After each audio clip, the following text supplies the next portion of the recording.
Fala meu amigo, fala minha amiga, em especial a você, aluno do terceiro ano do ensino médio regular do estado de Minas Gerais. Eu, professor Matheus, professor de História, estou voltando para que a gente possa trabalhar com o volume 2, a semana 3 do PET, do Plano de Ensino Tutorado, que nos foi disponibilizado pela Secretaria de Educação do estado de Minas Gerais. Como diz a lenda que quem não tem dinheiro conta história, aqui com a gente quem quer ganhar dinheiro aprende história. E a temática da aula de hoje é uma temática muito importante, porque reza a lenda que o brasileiro não se importa muito com as suas leis. Nós iremos falar hoje sobre a Constituição de 1891, a segunda Constituição da história política brasileira, a primeira Constituição de caráter republicano. Mas antes da gente falar sobre a questão de leis, eu queria convidar vocês, vejam só, para que a gente pudesse fazer uma viagem sobre o nosso projeto. Estou procurando aqui o meu pincelzinho, para a gente poder então trabalhar. Achei. E o nosso projeto é o seguinte, galera. Nós iremos apresentar para vocês o projeto Escola Online. Bom, para quem ainda não conhece, o projeto Escola Online, onde eu faço parte, e vários outros professores, é um projeto onde a gente procura oferecer para você, aluno, um conteúdo de qualidade, através de várias mídias sociais. Você vai encontrar através do Twitter, através do Facebook, você tem contato no WhatsApp, a galera que quer nos acompanhar no Instagram, vá lá, muita gente fica na dúvida, quando serão soltados os pets? Acompanha pelo nosso Instagram, porque além disso, tem muita notícia bacana. Se você parar para pensar, aqui no nosso YouTube também, você que ainda não se inscreveu, vá lá, se inscreva, ativa as notificações, dê um like, porque isso ajuda pra caramba. E é bom a gente também poder lembrar que a gente está agora, galera, com a questão do nosso Spotify. Você vai encontrar em podcasts, moçada, muita coisa bacana. Tem muita informação legal. Bom, para quem andou acompanhando a nossa história, vejam que aí a gente tem uma contribuição bem legal. Tá pronta a nossa plataforma. Quem quiser visitar, vai lá, www.plataformaescolaonline.com.br. Então você vai ter muita coisa na nossa plataforma, e você que de repente está no terceiro ano e quer fazer o Enem, Deus sabe quando, mas você vai fazer o Enem, a gente está com um projeto muito bacana. A gente está para lançar um projeto aí todo gratuito, com aulas ao vivo semanais, em concomitância com o projeto de redação. Galera, é só vir com a gente, você não vai pagar nada, você vai encontrar aulas de qualidade, material em PDF, para você que quer fazer um exame nacional do ensino médio. No nosso caso, o nosso Enem é o projeto Eu Não Erro Mais. Vamos trabalhar com questões da Banquinep, que vai te dar bagagem para você fazer uma prova de qualidade. Gente, é muita novidade boa por aí. E agora, antes da gente começar a resolver questões, o que é normal, galera? Vem comigo para roda a vinheta.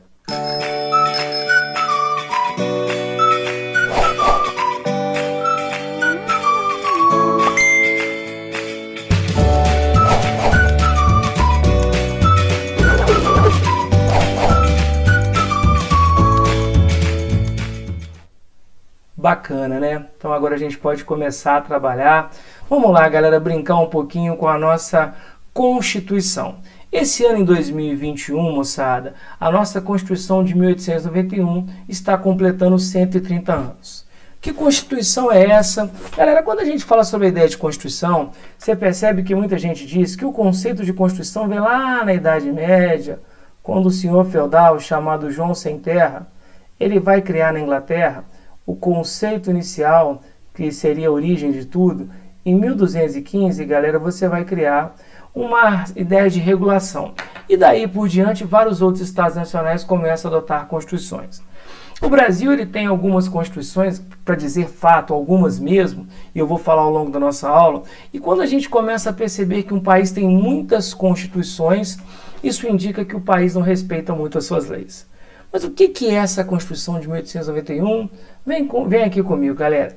Há 130 anos, primeira Constituinte da República teve queixas da Igreja e ausência do povo. Há pouco tempo o governo falou da possibilidade de criar um novo projeto constitucional. Galera, isso não é muito bom, porque como eu falei, a Constituição ela representa a soberania, a vontade do povo. Por isso que quando a gente fica brigando, fala-se do STF, mas o papel do STF, galera, é ser o guardião da nossa Constituição. Então vamos voltar lá no tempo. Depois da proclamação da República, muita gente vai lembrar, no dia 15 de novembro de 1889, o Brasil só voltaria à plena legalidade em 24 de fevereiro de 1891, quando os senadores e deputados reunidos, longe da cidade, entregaram ao país a sua Carta Republicana. Porque para você criar uma Constituição, vejam vocês, é necessário que você convoque, você forme uma Assembleia Constituinte, onde você vai ter a participação de deputados, que fazem parte da Câmara dos Deputados e senadores, para que daí seja votado o projeto de uma Carta Constitucional. Existe uma história que uma Constituição ela pode ser outorgada, como foi a nossa primeira Constituição durante o governo de Dom Pedro I, quando quer dizer que ela é imposta, ou então a Constituição ela pode ser promulgada. O que é isso, galera? A Constituição, quando ela é votada, quando ela é aprovada pela maioria, como vai acontecer nesse caso aqui. Tá? Então, olha lá, constituintes entregaram ao país a sua primeira Carta Republicana, porque nós já tínhamos uma Constituição, só que era uma Constituição de caráter monarquista. A promulgação, ou seja, então quer dizer que ela não foi imposta, ela foi fruto de uma votação da Constituição de 1891, completou 130 anos no mês de fevereiro. Tá, galera? Já estamos falando de maio, então já se passou a nossa Constituição, que já vigorou hoje não mais, bem velhinha. Documentos da virada de 1890 para 1891, guardados hoje no arquivo do Senado e da Câmara dos Deputados, mostram que tampouco houve povo nesse segundo momento decisivo da história nacional, do qual o Congresso Constituinte desenhou os novos contornos institucionais do Brasil. Então a gente fala o seguinte, galera, há uma mudança na nossa forma de governo. O Brasil passa de uma monarquia para a república e o próprio Aristides Lobo ele fala uma frase que é verdade. O povo assiste a tudo bestializado, porque o povo continua de fora. Então a gente vai entender como que essa mudança não é uma mudança tão benéfica para o povo. Sinto a minha alma partida quando olho para estas galerias e não vejo o elemento que nos deveria cercar, o elemento popular. Queixou-se no discurso o deputado Aristides Zama, da Bahia. A feitura da Carta de 1891 foi bem diferente da construção da Carta de 1988. Para quem conhece, a Constituição de 88, vigente até hoje, que a gente conhece como a famosa Constituição Cidadã, porque muitos consideram que é aquela que dá a maior amplitude a nível de participação, vigente hoje e marcada pela intensa contribuição popular. Mas você vai se perguntar, mas professor, por que se faz essa crítica? Vem aqui comigo, galera, vamos lá. A segunda Constituição brasileira, a primeira de caráter republicano, foi elaborada por uma Assembleia Constituinte que iniciou seu trabalho em dezembro de 1890, concluindo as suas atividades com a promulgação da nova Carta em 24 de fevereiro de 1891. Então vejam, tá, galera? Vamos trabalhar quase 2 meses para você criar uma nova Constituição e justificar essa nova mudança.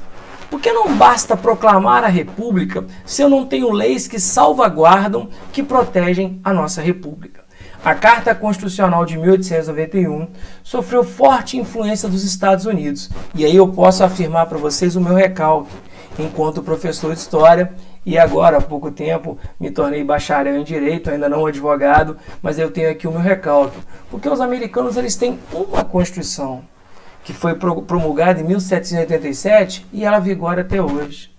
Para você ter noção, a Constituição dos caras elas tem 7 artigos e apenas 27 emendas. Depois, se você quiser, tem na nossa playlist uma aulinha sobre Constituição norte-americana.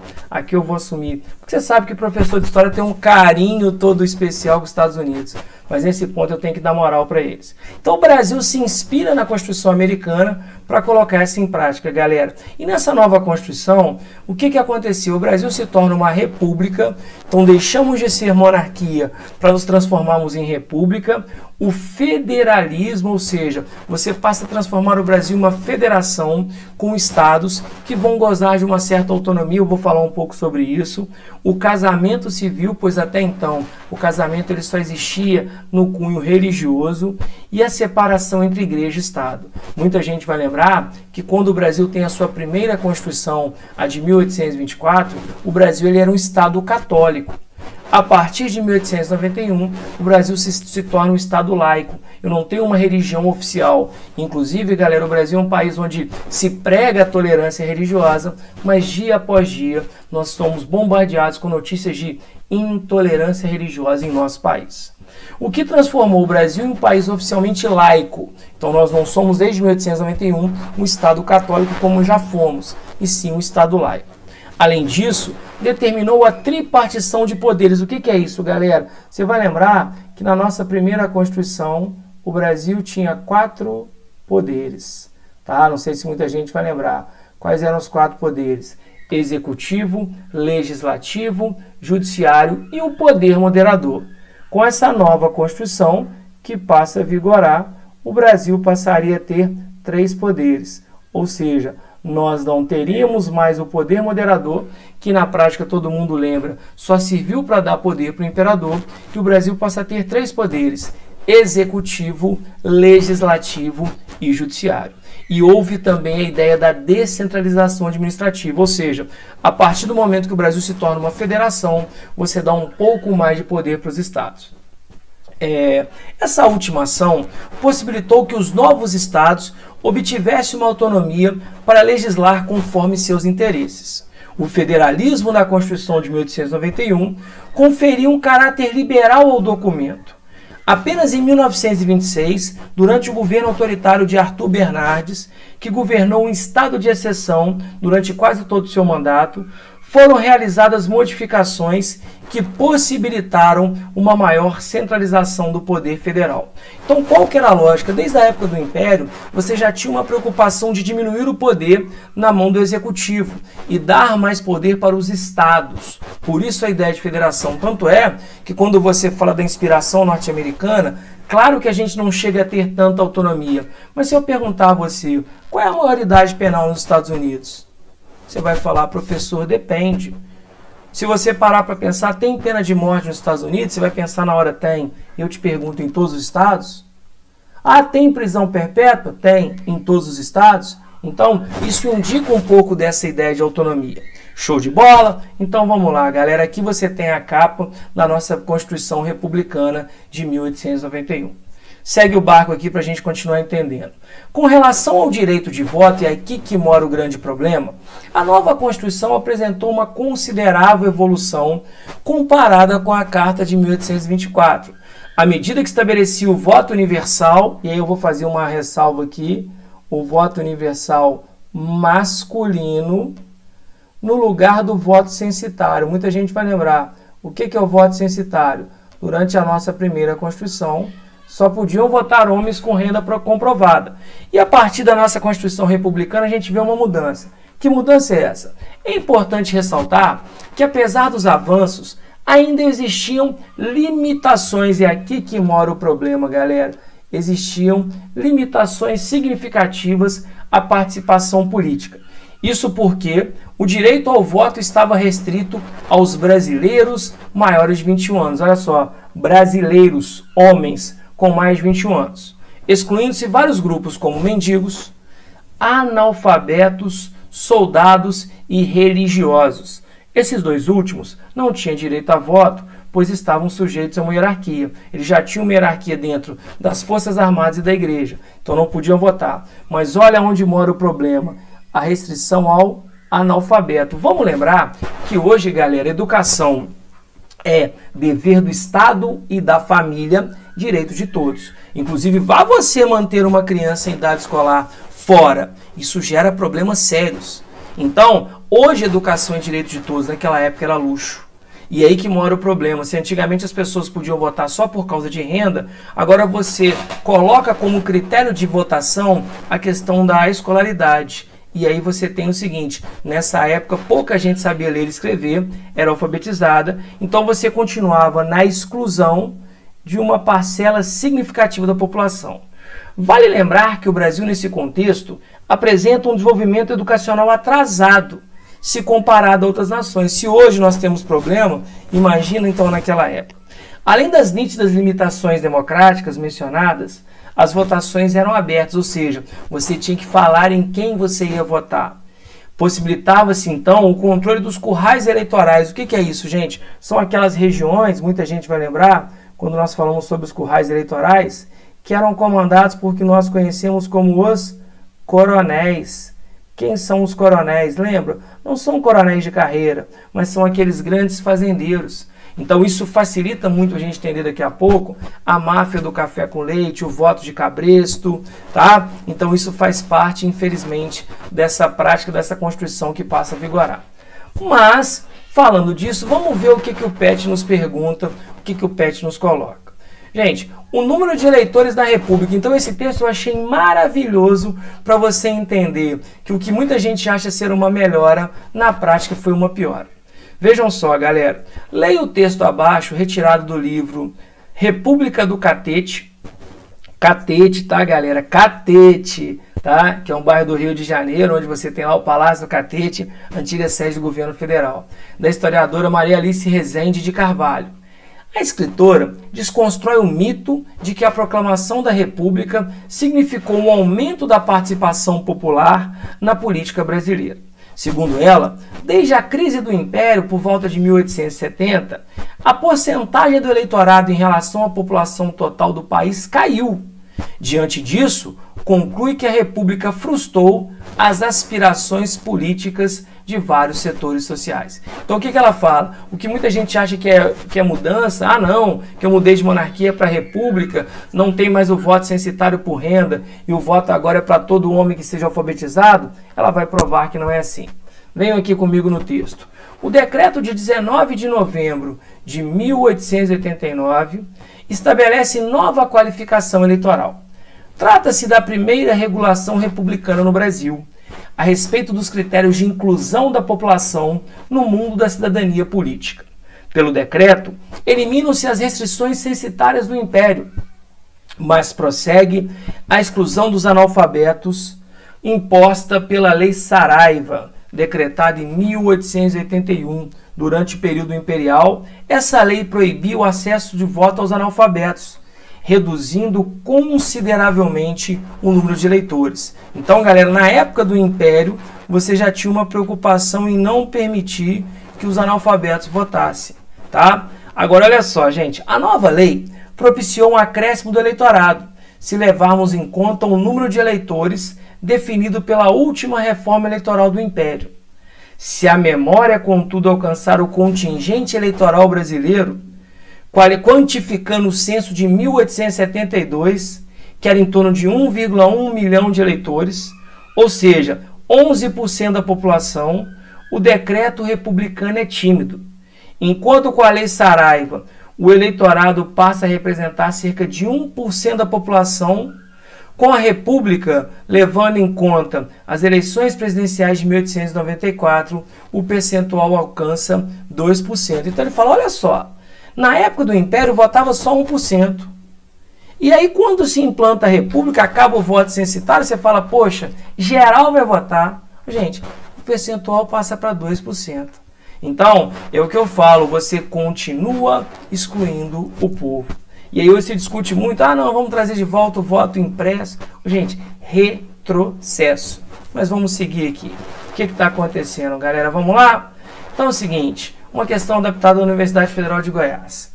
Comparada com a Constituição outorgada, quando diz outorgada, quer dizer que é uma Constituição que foi imposta. De 1824, a Constituição Republicana de 1891 promoveu mudanças nas regras do processo eleitoral, o que expressou uma nova experiência sociopolítico brasileira.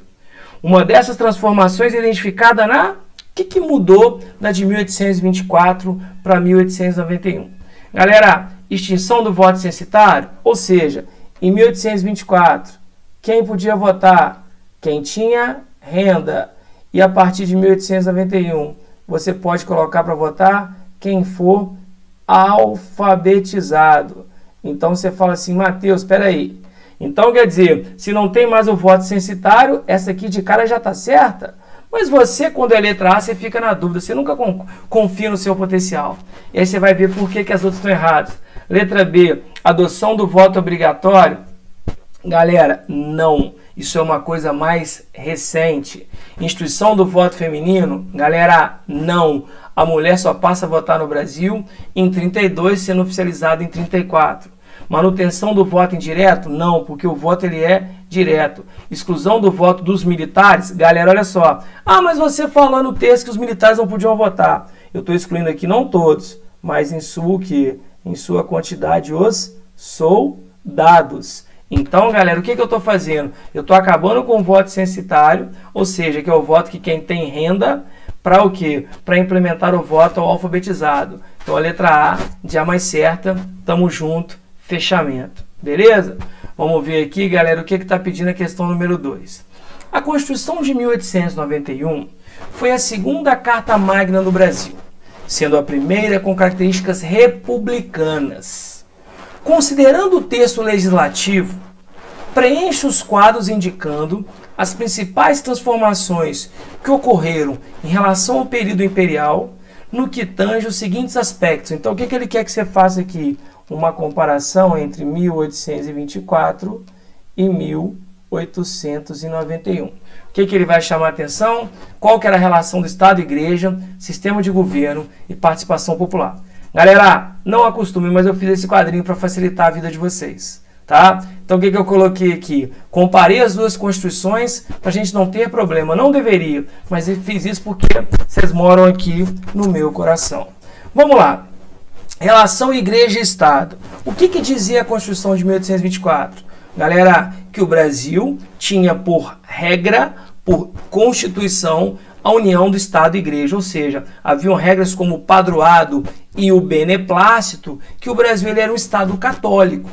E com a Constituição de 1891, o que aconteceu? O que nós vimos? Ocorre a separação entre Igreja e Estado.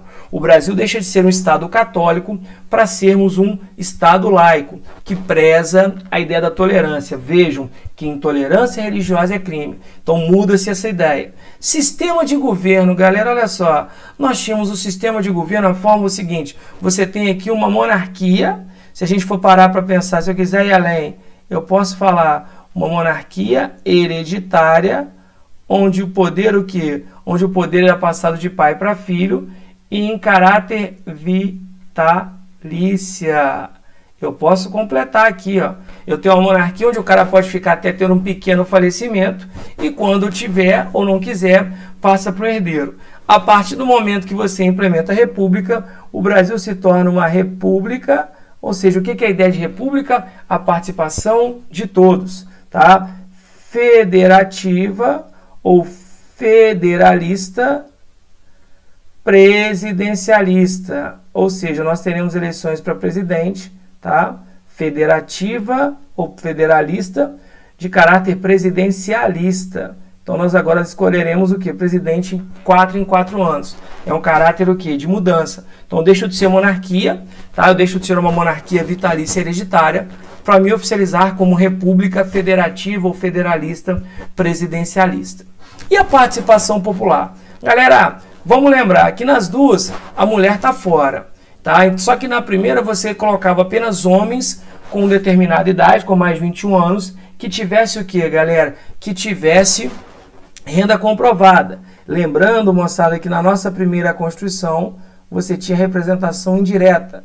Você escolhia representantes, tá? Na nossa Constituição republicana você tem o sufrágio universal masculino. Todo homem com mais de 21 anos pode votar, desde que esse homem seja alfabetizado, não seja mendigo, não seja soldado, não seja religioso, tá? Então, vejam só, e agora você tem um voto direto. O problema é que o voto ele continua sendo voto aberto. Você tem que falar em quem você vai votar. Beleza? Então é o seguinte, esse quadrinho é só para você fazer uma comparação de como as coisas aconteceram. Show? Tranquilo, tá? Não devia, mas eu deixei bem mastigadinho para vocês aqui. Não acostuma não, mas o coração tá em alta, tá, galera? Vamos lá. E depois, o que tá falando aqui? Olha só, leia o texto a seguir e responda a questão. Mesmo substituindo a democracia censitária, o que é isso? A democracia por renda? No regime anterior, caracterizado pela participação política restrita, Haja vista que somente eleitores com renda suficiente podiam votar. Isso aconteceu quando? Na Constituição de 1824. A Constituição Republicana de 1891 não representou grandes avanços quando comparado ao sistema eleitoral substituído. Se a Constituição de 1891 consagrou a cidadania, o que é cidadania? O direito de ser cidadão, de participar da vida política, estendida à população, inclusive aos ex-escravizados, não é menos verdade que as elites procuraram conter a participação popular. A liberdade de culto e de expressão, assim como o direito de associação e de propriedade previstos em seus artigos, não foram o bastante para atender às necessidades da maioria. O próprio direito de voto, o mais importante direito dentro de uma república, ficou prejudicado diante da exclusão dos analfabetos. Então era grande a parcela de analfabetos, uma vez que a maior parte da população não sabia ler e escrever. Assim, o alargamento dos direitos políticos através do voto não se converteu numa participação efetiva da população, como se esperava, já que as vias de acesso ao debate foram bloqueadas pelos grupos dominantes, que se aproveitaram da miséria material e intelectual da massa para, por meio de adequação política, transformar a Constituição Republicana num instrumento legal de exclusão. Então, galera, para todo mundo que acha que, como eu já falei, eu vou estar frisando e repetindo, mudou de monarquia para república, mudou muita coisa? Não, a mulher fica fora, analfabeto. Então, olha o que está pedindo aqui essa questão, gente. Redija um pequeno texto destacando o que deveria haver na Constituição de 1891 para garantir a ampla participação popular. Galera, é o que eu estou falando com vocês. Essa aqui não dá nem para eu criar. Mas o que está percebendo? Pô, eu não deixo a mulher votar, não deixo o analfabeto votar. Por exemplo, a maioria dos ex-escravizados que ganharam a liberdade com a Lei Áurea não tinham condição de estudar.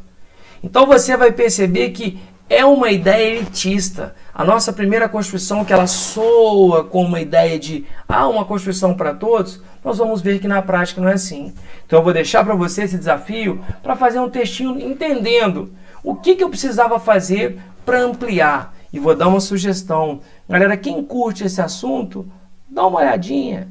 Como é que funciona a nossa atual Constituição, a famosa Constituição de 1988, carinhosamente chamada de, não é como o embaixador diz, né? Ainda não me chame de meu nego, ainda não me chame de bebê. O apelido carinhoso dado à Constituição de 1988 é a Constituição Cidadã. Dá uma olhada nela, para você ver como que você amplia o direito. Galera, brinquem, deleitem-se com esse texto, que eu acho muito bacana, é um texto que eu gosto, é uma matéria que eu gosto muito. Estou à disposição, qualquer dúvida vai lá no canal, vai na plataforma. Galera, e mais uma vez, bom demais estar com vocês e convido mais uma vez a quem quiser fazer parte conosco do projeto Enem Eu Não Erro Mais, junto com a nossa plataforma de redação. Galera, será um prazer estar com vocês. E aí, tá no canal, aproveita, vai lá, se inscreve, dá um like. Isso mesmo, galera. Beijo pra vocês. Até a próxima.